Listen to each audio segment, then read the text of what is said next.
Pak Muldoko, semakin hari angka penderita COVID ini makin meningkat, bahkan di atas 30.000. Apa kemudian skenario pemerintah untuk hadapi ini, Pak? PPKM darurat salah satu skenario yang dipilih oleh pemerintah untuk menekan penyebaran, khususnya persoalan mobilitas manusia. Kenapa demikian? Karena dengan menekan mobilitas manusia, maka menekan transmisi, dan disitulah akan bisa menekan berkembangnya COVID-19. Begini gambarannya, apabila orang-orang yang tidak memiliki gejala dan dia melakukan mobilitas semaunya, ini sungguh sangat berbahaya. Karena semua dari lingkungan tidak memahami bahwa mereka adalah orang OTG. Untuk itulah sekali lagi mobilitas manusia itu menjadi hal yang diprioritaskan dalam PPKM darurat ini. Berikutnya, pemerintah juga telah melakukan langkah-langkah untuk sektor obat-obatan. Berbagai inovasi telah dilakukan. Di antaranya adalah penyediaan telemedicine. Agar apa? Agar penderita COVID dapat berkonsultasi dan mendapatkan obat tanpa harus keluar dari rumahnya.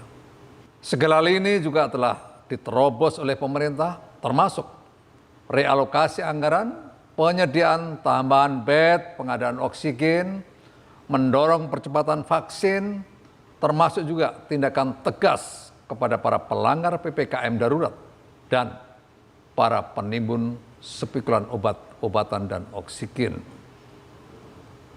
Itu hal-hal yang telah dijalankan dalam PPKM darurat ini.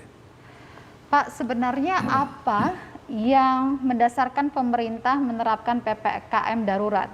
Kenapa kemudian pemerintah memilih satu istilah baru, PPKM darurat? Dan juga berdasarkan pantauan pemerintah, seberapa efektifkah sebenarnya penerapan PPKM darurat sejauh ini? Ya, pemerintah sudah menerapkan PPKM mikro sebelumnya. Namun, melihat tingginya mobilitas masyarakat dan merebaknya varian baru, yaitu varian Delta, pemerintah perlu menarik rem darurat itu. Tentunya ini akan ada sebuah konsekuensi di mana dampaknya terhadap perekonomian masyarakat akan cukup dirasakan. Namun sekali lagi ini adalah sebuah pilihan yang sulit yang harus diambil oleh pemerintah demi menyelamatkan masyarakat dan pemulihan kita bersama. Dan selanjutnya berdasarkan pantauan pemerintah bahwa tingkat mobilitas masyarakat saat ini di masa PPKM darurat ini relatif masih tinggi. Baru berkurang kurang lebih 30%. Padahal PPKM dianggap berhasil jika penekanan mobilitas di atas 50%. Oleh sebab itu, pemerintah tetap akan memperkuat dan juga memperketat penyelenggaraan PPKM sampai dengan tanggal 20 Juli. Memperkuat terhadap seluruh petugas yang saat ini tersebar, baik TNI Polri dan seluruh elemen masyarakat, dan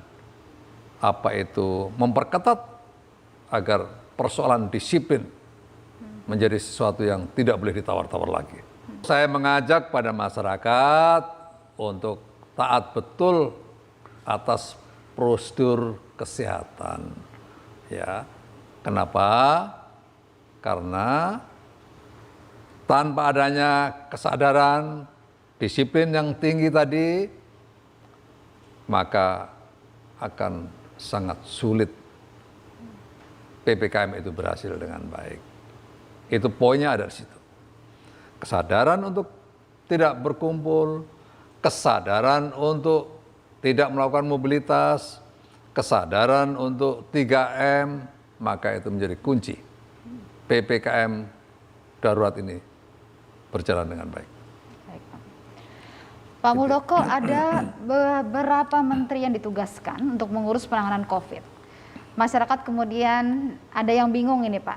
Siapa sih sebenarnya yang pemegang komando tertinggi untuk penanganan COVID? Sebenarnya dari awal Panglima tertinggi dalam penanganan COVID ini adalah Presiden, ya, itu. Maka ya dari awal Presiden tidak pernah kendor, baik dalam komando pengendalian, ya, dalam pengawasan, ya, itu selalu dilakukan oleh Presiden. Contoh, rapat terbatas yang membicarakan khusus tentang COVID itu dalam 1 minggu bisa 3 kali. Maknanya di situ Presiden mengawal, mengecek betul satu demi satu perkembangan COVID seperti apa dan apa-apa yang sudah dilakukan oleh bawahannya.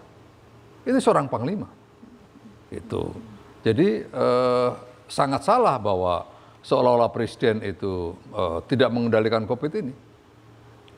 Tapi ya bisa dimaklumi, mungkin karena mereka berada di luar yang tidak memahami mekanisme bekerja kami yang ada di kabinet ini, di mana setiap saat Presiden bisa mengumpulkan para bawahannya. Itu. Berikutnya ya, menuju kepada efektivitas organisasi dan pengendalian COVID, maka Presiden menggunakan para bawahannya untuk bisa diberikan posisi-posisi pengendali pada sektornya masing-masing. Khususnya di Jawa dan Bali, warnanya menjadi merah dan hitam, maka kondisi yang demikian ditunjuklah Pak Luhut sebagai pengendali sementara di kawasan itu, di zona itu. Tapi jangan salah, ya. Kemarin dalam rapat kabinet juga disampaikan, ada 43 kabupaten kota dan 7 provinsi di luar Jawa yang perlu untuk segera dipikirkan untuk PPKM darurat itu. Dan itu masih dalam kendali dari Pak Erlangga Hartarto. Itu. Jadi ini perlu dipahami oleh masyarakat agar masyarakat semuanya aware bahwa peran komando pengendali pusatnya masih tetap Presiden. Gitu. Ada sebuah pandangan seolah-olah jajaran pemerintah tidak kompak.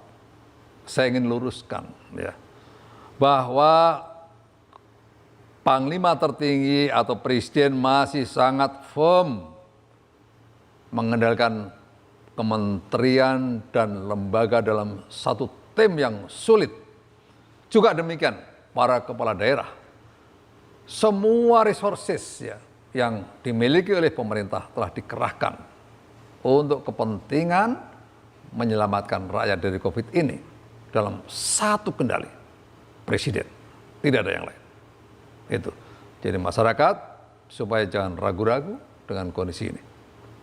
Pak, banyak juga suara yang meragukan bahwa Indonesia bisa keluar dari COVID, Pak.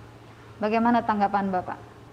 Saat ini bukan saatnya untuk pesimis.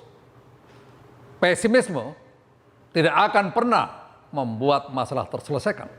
Dan pesimisme bikin otak kita menjadi tidak kreatif, bahkan buntu. Energi kita tersedot dan sama sekali tidak produktif. Untuk itu, buang itu pesimisme. Justru kita harus selalu optimis menjadi bangsa ini. Pemerintah bukan anti kritik. Namun untuk saat ini, marilah kita semuanya berkolaborasi, membangun sebuah soliditas. Kita semuanya bersatu padu untuk berpikir menyelamatkan masyarakat. Jangan berpikir yang lain. Mari kita sama-sama bergerak untuk pemulihan bersama. Dan KSP dalam konteks ini siap menampung berbagai pemikiran baru untuk menghadapi COVID-19 ini. Saya mengingatkan semua pihak, janganlah menjadi lalat-lalat politik yang justru mengganggu konsentrasi. Konsentrasi siapa? Mereka-mereka yang saat ini bekerja keras, bahkan mempertaruhkan hidup. Dia bekerja antara hidup dan mati. Para tenaga medis, para ASN saat ini telah bekerja keras untuk itu semua. Sekali lagi, janganlah menjadi lalat-lalat politik yang mengganggu. Hari-hari ini yang kita hadapi adalah permasalahan kemanusiaan. Untuk itu, saya menghimbau, lepaskan perbedaan kita sementara ini. Kita memikirkan satu kepentingan besar, yaitu persoalan kemanusiaan. Dan itu jauh lebih penting daripada kepentingan pribadi dan golongan. Sekali lagi, hanya dengan kebersamaan, persoalan bangsa menjadi ringan dan kita bisa atasi bersama. Itu sebuah pesan yang ingin saya sampaikan. Terima kasih.